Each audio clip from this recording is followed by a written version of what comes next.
Nā hei a pōpō ka rewa te whakaatūranga hō o te wā o te whakaari Whitty's wāhine ki roto o Tāmaki Makaurau nei. Nā te mārei kura whakaari nei, kei te ao wairua i naia nei, ara nā Nancy Brunning i a tahanga. Kei roto i te whakaari nei, ngā hau tipua o ngā pukapuka a Whitty i Himaira. Ara o ngā pukapuka pēnei i a Parihaka Woman, the matriarch me Pounamu. E whakatairanga tiana. Nā, hei tā te kai whakahaere ko te matua hoki, ko te kukume mai i te ao tuawhenua o te Māori ki te ao o te Taonenui.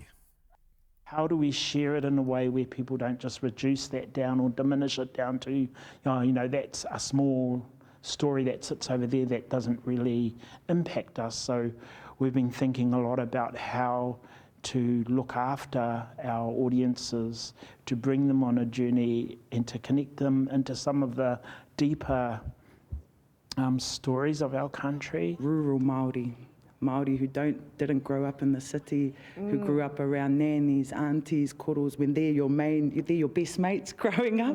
Yeah, and how insular community can become and how they have their own ways, their own words and their own lifestyle. Yeah. Ka haere tonu i te whakaari nei, Whitty's wāhine tai atu ki te rua te kau o Mei, ara ki roto o Tāmaki Makaurau.